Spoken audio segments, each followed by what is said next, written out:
స్టూడెంట్స్ని అడిగితే enrolments nearly 400 members ఉన్నారని చెప్పారు. మరి ఎంతమంది ఉన్నారని స్టడీ అవర్స్ టైం ఏదైతే 6 to 7:30 టైం ఉందో ఆ టైంలో వస్తే 104 మంది మాత్రమే హాస్టల్లో ఉండడం జరిగింది. నేను వచ్చే టైంకి ఒక 15-20 మంది తప్పించి మిగిలిన వాళ్ళందరూ కూడా పుస్తకాలు తీసిన పరిస్థితి అయితే కనిపించలేదు. అందరూ సెల్ ఫోన్స్లోనే ఉన్నారు. ఎందుకంటే వార్డెన్ గారు ఏమయ్యారంటే, వార్డెన్ గారు రారండి, వారానికి వస్తారు, 2 సార్లు వస్తారు. చికెన్ పెట్టిన రోజు సండే అలాగే ట్యూస్డే చికెన్ పెడతారు, ఆ రోజే వస్తారని చెప్పడం జరిగింది. అందరూ కూడా మరి ఇక్కడ భోజనాలు అయ్యి బాగోవడం లేదని చెప్పడం, మరి నేను కిచెన్కి వెళ్ళాను, నేను కూడా భోజనం చేశాను.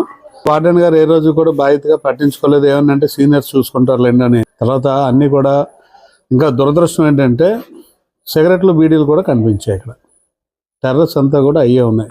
ఎవరు చెప్పిన లేకపోతే ఆ ఏజ్లోని మనం కంట్రోల్ చేయకపోతే ఎవరు కూడా వాళ్ళ భవిష్యత్తుని మరి ముందుకు తీసుకెళ్ళలేము. కాబట్టి మరి నేనైతే స్టూడెంట్స్ అందరితో